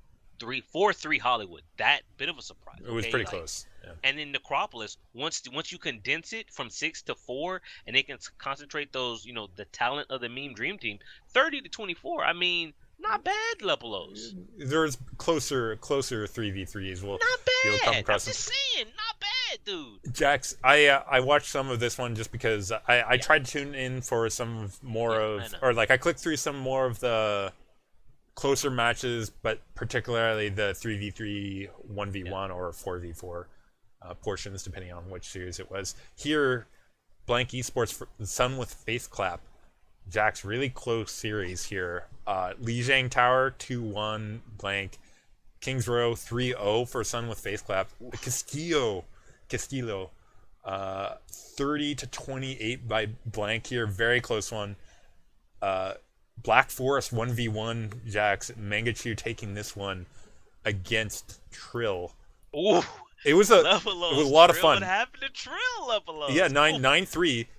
Mangachu did really well here. Let me ask you something. They looked like they were having fun. There were some hilarious moments like the Reinhardt and stuff like that. It was pretty fun stuff. 3-2, Sun with Face Clap to close it out for the 3-2 okay, win. Lepelos, let me just ask you something right quick. You're just on the spot right now. Mangachu not in the Overwatch League, right? I think he's going to be a pickup. But Lepelos, I look at someone who might share a similar hero pool to Mangachu. He plays for my LA Gladiators, Hydration. Would you take Mangachu over Hydration, Lepelos? Absolutely. Mangachu. Are you saying that because he's Canadian? Be honest. He's from my hometown, Jax. Of course, I'm my hometown. Now that you're talking about your hometown Gladiators. Your hometown could combine with my hometown and actually have a No, but in all honesty, Mangachu. If you're talking about somebody who can flex to off meta heroes, Mangachu, I think, is pretty much the top of my list. I mean, of North Americans. If we were talking Koreans, then you're talking like what, Flower, right? I'm glad that he has his hero pool nowhere near as good as Flowers. Yeah, but exactly.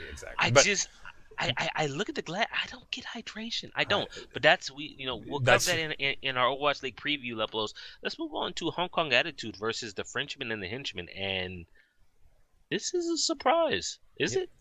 It definitely is. There's some interesting things to talk about here, Jax. Lijiang Tower 2-1 Hong Kong Attitude.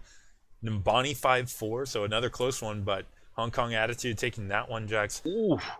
Chateau Giard. 1 second. I actually took some notes on some of these ones. Chateau Giard, go for it. I do have this one. It was actually a really, really close one here. The Frenchman, I think, had the early lead. Very, very close one. ACAM, though, with the kill on the Genji, who was about to use his Dragon Blade, potentially for 2 kills, because they're all in condensed region. If he didn't get killed here, then I think it's very possible that Hong Kong would have gotten to 3-0. It takes us to a map 4, Jax. I watched all of this 1v1 because of what happened. I'm going to cut to the chase here. It's 9-6 for Mui from Hong Kong Attitude taking over AKM. Jax. Lepelos. Jax, you talked about this is AKM being Overwatch League down. Like I'm trying to. I'm an AKM fan here, Lepelos. This is the situation you want to find yourself in.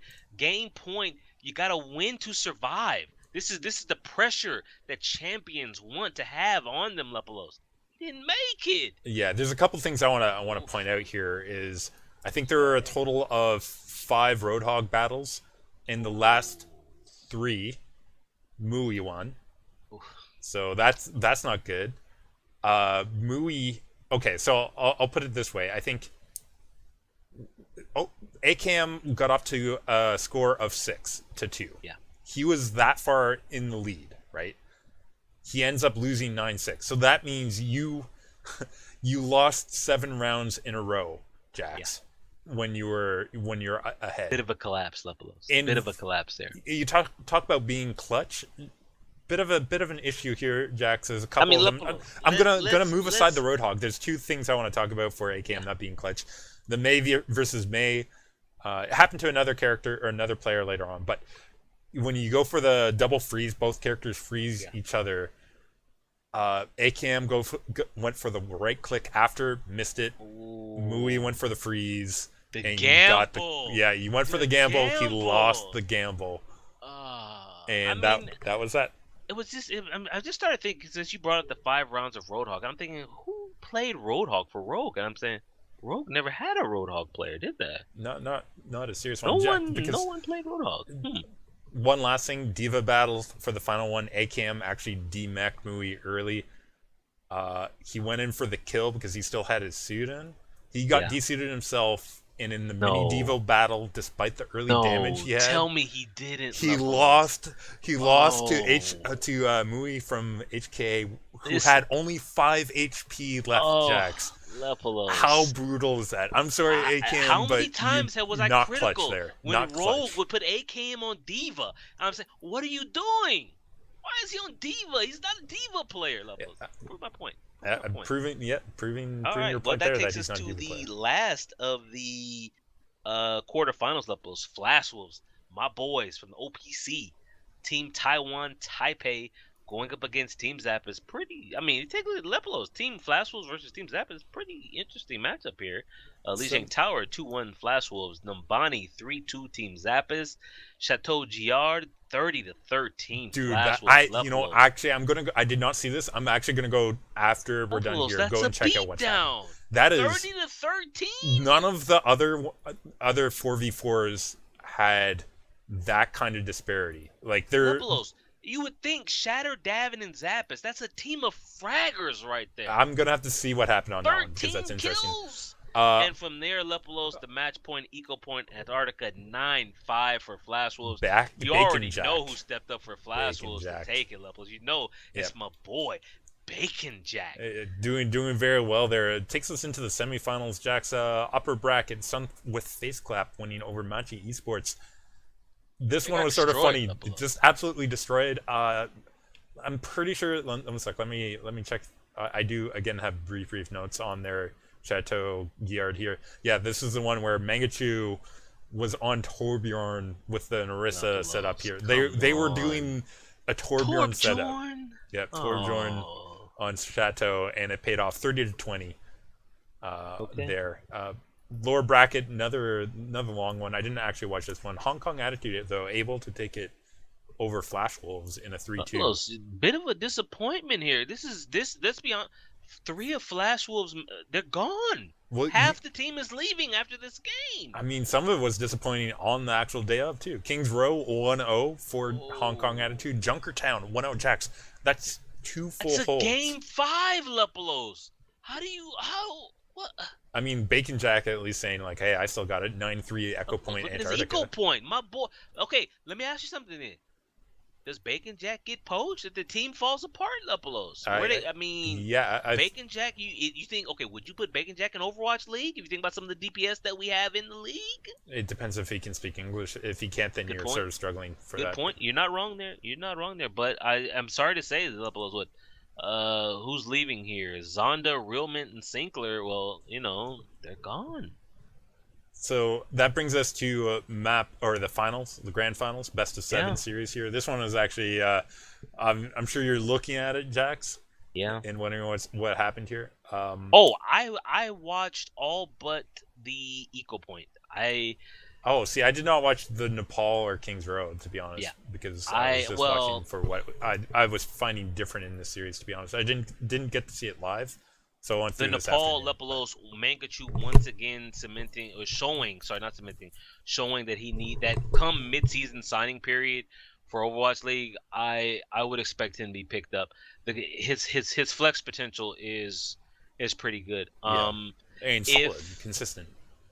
Like when I think about him and what he can do, if I already didn't think that San Francisco had too many DPS players, I would say he would go there because the coach there said he wants people who can flex. Mangachu fits that perfectly. For me, once again, even if you want to keep hydration, LA Gladiators should really look to picking him up because he just gives you options, Lepos. When I say options, I mean how about Florida Mayhem, Jax? Lepos, does he speak Swedish? I don't know. He seems to be pretty flexible. He might be able to learn. He's playing the Torbjorn a lot, Lepos. Maybe he can connect. He can relate. All right, but so Nepal was really all Sony face. Beat the ever living crap out of Hong Kong Attitude, Lepos. Kings Row a little bit closer. I didn't take detailed notes here. It's just. Yeah, it was a 3-2 on Kings Row here for Sun with Face Clap. They're able to take that one through. Chateau Giard, Jax. I think this one was a good one, it was really good. They're playing for time, Jax. They're playing the clock at one point here for Sun with Face Clap, where because it didn't even end with 30. It ended with time, Jax, and Yeah. oh my goodness, it was such a close one with the Sombra EMP setting up, 2 kills, I think, right at the Sombra last EMP second. into the it was a Sombra EMP led right into the whole hog that got rid of the diva, and then he started hitting the hooks on the Roadhog, reeling them in, and it 23-22 for the record, guys. they That's tried to run the prevent defense, just deny them the points, right? So they tried to run in kite and just didn't work, Lepelos. From there, though, some with face clap are like, okay, you had your fun. They go to the 3v3 Lepelos, and well, it starts on Black Forest and yeah, Sun with face clap. Capture first one they managed to capture at the point because they managed to use an Orisa, Moira, Torbjorn to get set up, which was a very interesting one. They end up taking because it's a best of 3 maps for yeah. this 3v3 lockup. So they take this round. Uh, I think it was 3-0 on Black Forest. So great start for them. One of these maps bugged out. I think it was one of the eco point Yeah, maps later bugged in out. the 1v1 I think area. If Was this the 1v1 I or can't the? remember, or it might be Was it it might the be here. 3v3? Yeah, it might be it the was. 3v3. I was sad that it bugged out because it was going to be another huge throw from someone with face clap because once the time runs out, you have to go to the capture point. Otherwise, people would just sit and poke all day, and the capture point progress never started. But someone with face clap takes that map Lepelos. They go up 3-1, and you go into the final map. What was it? Eco Point again. Well, no. So Black Forest was 3-0. Oh, no, Echo it Point was- was 3-2 for Yeah. Hong Kong Attitude. They managed to take that one. Castillo 3-1 side of Sun with face clap here, taking the 3v3 mode in a 2-1 scoreline. Yeah. So that puts them on point win. And Jax, we're in a 1v1 situation here Send in across the best, multiple Warbird. maps. What's that?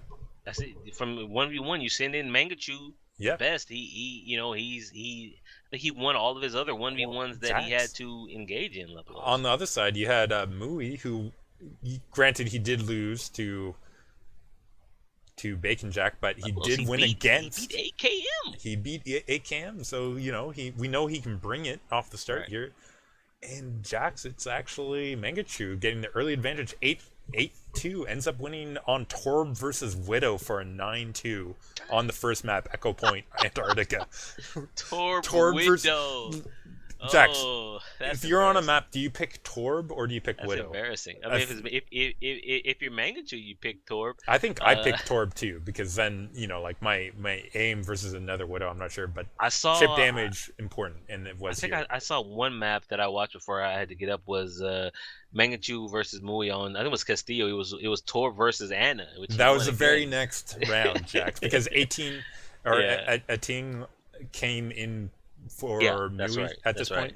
Yeah. And played the next 2 series. 18 winning the Castillo 9-6 here, actually. Brought it back. I mean, hey, he brought it back. He's like, hey, I got it. So, someone to keep your eye out on. Mui had been talked about quite a bit throughout the tournament. We knew a little bit about Mui. 18 is like, hey, I'm here.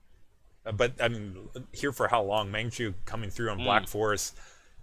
9-2 ends up. He had the early lead 8-1 and then just. Would you say he was messing around in Lepelos? We had Bastion for the last 3 picks from him, so. Bastion? Yeah, there was like 3 rounds of Bastion. Anyways.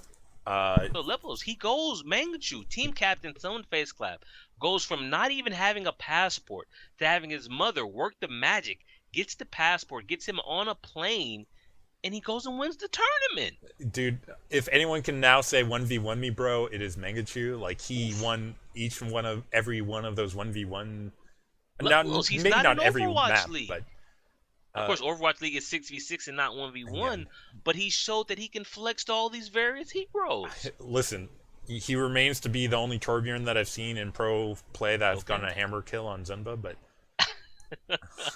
just adding to it, man, with all this Torbjorn play, it was ridiculous. It's fun to see him play. This was a fun fun event. There's some other fun stuff in the event. I sent you a clip on our Discord earlier. I don't have it easily accessible right now for me, but And I sent you a clip of that Torbjorn debacle, which was Team within that Heroes versus clip. Team OPC. I mean, if you take a look Yeah. at Team OPC, you've got Moe, you've got Nuns, Rai, Chain, Sinclair, and Mangojai versus AKM, Carefree, Mangachu, Mazasa, Ethan, and Elk. That's another potential contenders team right there. Yeah, I'm just gonna absolutely. put that Another out there. contenders. Maybe not Carefree, Well, but maybe you know, not hey. but everyone else on that is for sure a very, very, very strong player. But let's be honest, though. Kefri had a moment there, too, with 5 That Mercies Widow. there.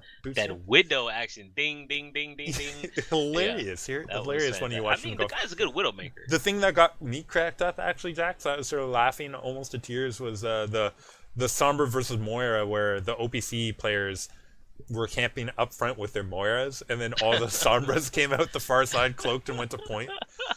Oh, man. Okay, no. You guys should definitely go ahead and check out some of the clips. It was a fun event. It was a different event. I don't think 4v4, 3v3, 1v1 will find its way in Overwatch League, but I would like this as a I wouldn't mind to yearly see thing. more events like this. Just a chance. So like say if in between Overwatch League sets, they just they have a little show match, right? Yeah, like just, all-stars, basically, right? There you like, go.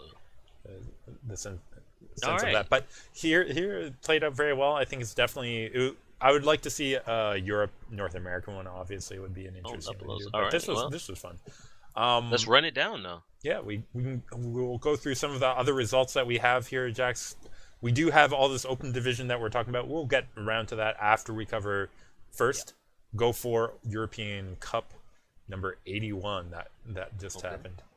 Here, Lepelos, what we have here? Did my boy Oompa Loompa show up after that monthly win? Did they come back to defend their title? Sadly, I do not see them. Ooh. Did they get picked up by anybody else, Jax, or are they just not showing? I don't know, Lepels. I'm looking at the winners here. Bazooka Puppies. Bazooka Puppies, yeah, taking Hopefully, first place. They've made serious changes off of that season 1 contender showing. Looking at the roster of Mete, Mono, Nesh, Watio, Danye, and Meza. So okay, if that's the team, we'll see. I'm looking through the other teams. None of the other teams are teams that I recognize by name. No. I'm trying to not even from the previous go for weeklies. Yeah, exactly. It looks like a completely different tournament this time around. Yeah, that Bazooka Puppies were like, hey, we can win something at least. Maybe not in contenders, but no Kaiser Littens, Lepelos, no Oompa Loompas, none of the teams we had previously gotten used to seeing out of Europe. So. There is one team that I have mentioned because we have seen them, I think, in the Finnish scene. It's the Cord Narwhals, actually, because I mentioned that I like their logo. Yes, I remember the logo. Yes. Unfortunately, all they could do was get into the quarterfinals where they lost to the Glory Project, but that's okay. Let's go ahead and discuss Universe eSports Germany. This Jax, I'm pausing because this is the series that we've had all these forfeited matches again. Are you sure they're forfeits, Lepelos? That people are just not losing 4-0? Well, some of them definitely are forfeits, but we have to figuring out which ones are which. I don't entirely know. I'm just looking at the top 4, and we'll run that down, and then we head into the playoffs next week. Yes. I think it's next week. Go ahead. Well, we won't be here next week, but the playoffs will be. Okay, I'll do it. Top 4 being Isuka Kit SC taking 10-0-0 at the top of the standings for that first place. Wow, 39-1 map scoreline, people. That is impressive. I mean, all the top teams are pretty good. Ryan, our campus esports, sitting at 8-1-1, so they draw it out in lost 1, 33-7 on their map score. Jax also not too shabby. And not too... Jax, why are you getting me to say this? Mine person like a favorite? Is that I don't know. I don't know how to say the umlaut or whatever. Please correct me, people. 7-1-2 for plus 22, 31-9 scoreline. D-City Gaming Star 7-1-2 as well, but 27-13 scoreline. It's so interesting that both teams could finish 7-1-2, and then you look at the overall maps where mine Person Liquor is plus 22 and D-City is plus 14. If they both finish 7-1-2. Yeah. So, those are the 4 teams going into the playoffs. And when I look at the playoffs, Lepos, not until January 10th. So we're into the new year. Yeah, This when is, school I starts think, up again. yeah. I do want to point out the 5th place team. You mentioned D-City Gaming Stars 20, or they're 7-1-2. Yeah. Thick Elks UBT sitting at 6-1-3, 28-12. So they had a With better score and line. a plus 16 match. Unlucky. But Unlucky they drew that out they an lost extra that game. one game. Or lost. Which game was it that they lost? Who was it? It was, you said Thick Elks? I don't even know what their I can't is. find it. I'm sorry. But they didn't make it, Lepos. We'll be back for the playoffs. Yeah, we'll cover this in the new year, guys. What we do have to cover right now, though, a lot of the open division results for. We have to. Open division. Okay. We'll run through. This them is the really path quickly. to pro. Supposed path to pro, Jack. Starting with North this America. Is North Division America. 3. I'm looking at the finals. It's not a North American team. And we had Karma because they don't have their own. They're Karma taking on Savages, a repeat of the upper bracket where Karma won 3-0 over Savages. Here in the grand final, it's Savages coming back and beating Karma 4-2. I think unlucky. Yeah, I mean Karma unfortunately not closing out. I think I mentioned that I didn't really know anyone on the Savages team either, and here we have one of the best of 2 teams from South America losing out to them. So point out something that I just randomly clicked both games, upper bracket finals, and then this grand finals. You know what stood out to me first, Lepolos? I wanted to see the maps that Karma lost on the lost to the Savages on. So sorry, pull this up. Oasis, King of the Hill, Savages took that.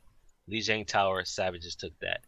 I just want to point out it's King of the Hill. Yeah. So many of these teams that we end up fought, they had this game mode that they just happened to struggle on, and here it was King of the Hill. In the upper bracket final, they were able to win Lijiang Tower 100-0 and 100-99, but it's just I talk about not just seeding an entire game mode to your opponent. In a best of 7 series, Lepos, there's a good chance you're gonna be, your opponent will take you to something that you're not comfortable on. And here, when you lose 2 King of the Hills in a best of 7 series, you're done. Yeah, definitely concerning though, Jax, that you're losing here to, frankly, maybe not unknown, but certainly lesser known teams from North America. Where is the roster on this? Okay, I gotta find another website. Exactly. I had to actually go and look at the stream to get them all because I found some of their roster on another site, but didn't have all of it. I have listed actually in the Discord, Jack. This is the path to Lepolos. Why can I not go to Open Division? Does the Open Division website have this information? I don't believe it did. Okay, 1 second. I do not believe it did. While you keep running things down, we're going to go run down things. We're going to go down under to run things down. Okay, I'm stretching too far, Jack. Wow, I'm stretching too far, but you know what? We have to talk about this. Down in Australia, it's Kings. You remember Kings, Jax, right? Remember, I told you that I'm looking for Kings to make the next step. They dominated. They won rather handily. All the events in Australia because Blank wasn't there. As you pointed out, though, that they've had one of their major players poached, right? Oh, is that right? Anime fan, yeah. Anime fan, no longer with Kings Gaming Lepos. He's now with Blank. You see how this works? Yeah. So let's talk about how it works. Darksided beating Kings 3-1 in the upper semis. Kings then losing your name against your name here down in the lower bracket 3-1 down in the lower bracket. Jax, they're out of the tournament in losers round 2. They were. I told you, disappointing. I'm looking for them to make the next step. They didn't make it. They tripped. They fell. They didn't make it. Lepolos. Now I'm not entirely what happened in the upper final here, where Darksided versus Masterminds Blue. It's listed here as 0-0 on the link, but I don't know how it went down. All I do know is Masterminds Blue got through to the grand final from the winners. Darksided made it back up through a 3-2 win versus Your Name here. So close match there. But in the end, it was Masterminds Blue winning out over Darksided 4-2. Jax, Darksided were formerly number 2, I believe. I can't find any brackets. Path to Pro, huh, Lepolos? Really? I can't find any information. Jax, what I'm learning from this, the path to pro is not something that's paved for you. It's something you have to You gotta make it blaze yourself. That's what I'm finding out by their lack of information and their poorly constructed tournaments. Anyways, Jax, let's go ahead and talk about another region, European West. Uh, West. is it specific West? Yeah, it says West. Okay, does that mean there's an East that already happened? Yes. I think I don't have a cover link that last for week, it yet or? because I Yeah, or I have maybe. to I take this information where I can find it. But in previous seasons, like season 1 and 2, there was Europe East and Europe West. So the other thing I want to know here too, why does this one not have the double elimination bracket that EA saw in the other series? Okay, again, Buffalo, you're pathway. asking all these questions. Jax, I can't pathway even to find a bracket. Jax, pathway to pro.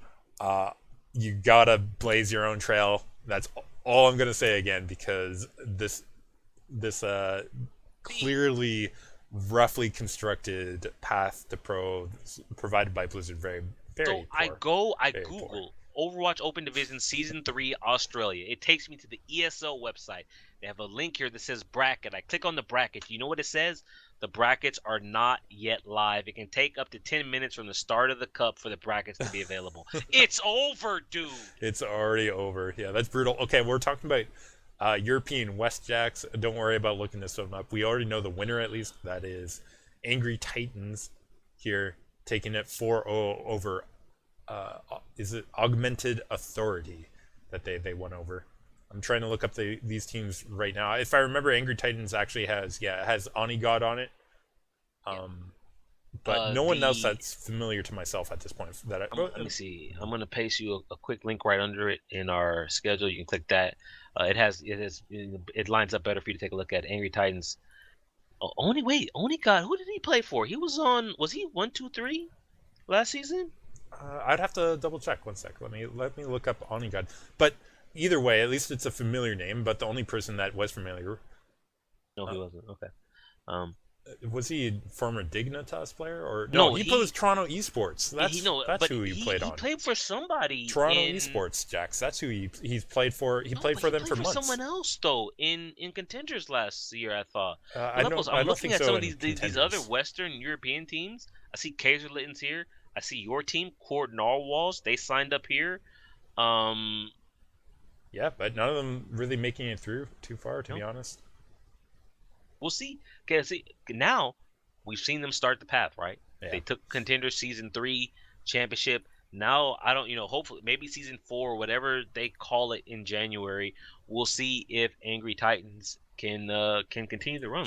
It's hard to have a storyline if you have no foundation, and that's honestly like trying to follow this stuff right now is like it's piecemeal levels. I have to take information wherever I can find it. Yeah, I'm on 3 different websites and no one can tell me anything. In Southeast Asia, we have another open division that's happening down there. I think that's next. Wait, is that OPC? No, it's something completely different. Is OPC not Southeast Asia? I think they're related. Yeah, I think they're. Is your Taiwan flat? They are. So it's the same region, Jax. I just don't know if they're renaming it for the next year. I give up. It's very, very all over the place. I'm done. Some of the names are familiar, but LVN winning this one over Xavier Young 4-1 down there. It looks like those are the two primary. Listen, 3-2 in the upper final. It was probably a pretty close game between the two, but the rest of the region doesn't look like it's too close to those two teams. Let's move to Japan, Jax. Why is this a Korean team in this turn? Southeast Asia. Okay. The question is why do they have a separate one for Japan? And is there another open division for Korea as well, Jax? Or is that like again? It's a different one. It's something completely different, man. Jax, I have questions all over the place. What I do see here, it's no longer a double elimination in this series. Why are some double elimination? Why are some not? I don't know. Oh, you talking about Japan, or is this Japan is not double elimination, and it's not done yet. We still have a finals to do, but semifinals. Oh, look who we got here, Lepolos. Cyclops. Look who we got here. Cyclops Athlete Gaming making it through to the finals in a 3-2 victory over some symbols that I do not recognize. My boy Lepolos, Teo, playing for Cyclops Athlete Gaming. Claire. And what do we? Is it something bang again? This is No, something Japanese. Is there's that no what we're bang going in the with name now? this time, so I'm completely lost on this one. Like maybe I can copy and paste to you guys. Like Wait, if we have any Japanese translators in channel, like go ahead and let me know what that means, because wow, I'm hopefully looking I'm at not insulting anyone by some of the including teams that. here. Detonator Gold Lepelos finished Detonator. 10th. Well, this Didn't even make the playoffs. but Detonation Yeah. Gaming here losing in a 3-2, but a very close series to Naturals Hokkaido, who will be going on to face Cyclops Athlete Gaming in the finals, which are 4 days from now. Essentially, 4 days, less than an hour from now is when that's happening. So we'll have something to report on in the new year, I suppose. Maybe we'll get around to this one. I mean, the question remains: is Libelin Supreme? I bet you, I'm willing to bet Cyclops Athlete Gaming could beat Libelin Supreme. I agree with you. I think Cyber Athletes Gaming. Okay, then let me take it a step further. Then, what Contenders League do Japanese teams fall under? OPC? Yeah, that's the Southeast Asia Okay. realm, I guess, into East Asia. I don't know. The technical terms, like basically you separate Korea and you separate China, and then all of the other Pacific you could probably have. Plus, you say that, and then I look at who got a direct invite to OPC Contenders. I think Ardian, that's Korean. I know. Libelin Supreme, very bad Japanese team. Dave? Well, I'm saying the Japanese team should compete in the OPC region. I don't know why there's a separate Japanese open division in general. I guess. Who knows? I don't know. I don't know. Maybe they need a team to get last to one, and because I started thinking, I'm like, we actually have not heard anything about overall, the open division for Japan. It's just going to disappear. So. Again, it's a good thing we don't have Nate Anser on this podcast, because we have all these questions about the podcast would never end, Lepelos. I mean, just like answering questions. I mean, there's so many questions to ask about this path to pro, just for one example of one branch of questions. I think he's on 2 other podcasts, which I this week, we did not have time. Like even right now, I said hours ago to Lepelos, this has got to be a short podcast, man. I'm tired. I'm not really feeling it. Lepelos like, yeah, you know what? I am sick. And then I come and I look at the time, Lepelos, 1 hour and 46 minutes. We're not doing good on time. What? Nothing happened this week, Lepelos. Can we not just talk about how Mangachu was awesome with Sun with Face Clap and did Lepelos, that in the Rumble? But just because he's Canadian and he comes from your hometown. Yeah. So listen, people, whatever team Mangachu signs for an Overwatch League, that will be Lepelos' Overwatch League team. Right there. No, Lepelos, you can't disown him all of a sudden. I'm not saying I'm disowning him, but I'm not saying he's. That's like me saying, Jax, that I'm going to cheer for XQC because he's a Canadian guy in Contenders as well. In Overwatch League. Like, all right. We don't even need to mention anything. I'm just saying that doesn't make him someone that I'm automatically going to be cheering for. Well, Lepelos, this is episode 67, the last episode of 2017. Let us know what you think. 2017, we're closing out the year. Give us some feedback so we know what we can work on for 2018. He's at Lepelos. I'm at JX_Blakes on Blake on Twitter. Follow us at OW Rundown. You'll also find a link to the Discord. Just stop by. Like, it's open Discord. You want to chat Overwatch. It doesn't even have to be competitive Overwatch. Just we talk about our own games. Well, not me because I haven't played in a while, but Lepelos and some of our other viewers. Just stop by and talk. If you see something on a stream, anything Overwatch related, just hop into the Overwatch discussion channel and holla. Yeah, point out to us. Like you'll find our discussion back and forward, and you guys can either jump in. I don't lurk care. Or jump in. Yeah, definitely. I'm definitely open to that. And Jax, I totally forgot though to mention all of the horrible jokes that I promised Toasty that I would make. Oh boy. Okay, well, we're gonna forego that one though. So that's the end of the show this week, guys. So thanks again for listening. Thank you guys for joining us. 2017, we'll be back 2018. The very first thing that we're gonna do, if my schedule is right, and my schedule is often right, because I'm the one who makes the schedule, Lepelos, will be an Overwatch preview show right after the New Year. I think it's what day of the week is that? Is that the second of Tuesday? Okay, actually, I'm going to have to say, Jax, I'll have to double check. I think I have hockey tickets with my father for January 2nd, which is I think the Tuesday. Yeah, it is. Oh, okay. So in which case we might have to delay that, either the streaming of that till later that night, which I'll be able to do, or You're gonna to be the next drunk, day. Lepelos. I'm not going to be too drunk. I think costs too much. You think? Do you know how much beer costs in Canada? And then I you have go no to an idea. arena. Come have no on, idea. it's like the worst. It's all watered down, like Molson Canadian quote unquote beer.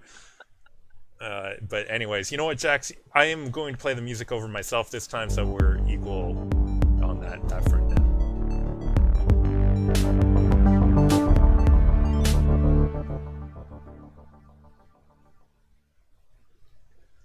All right. Okay, Jax. How Music is did over. we Music go is an over. hour and 48? We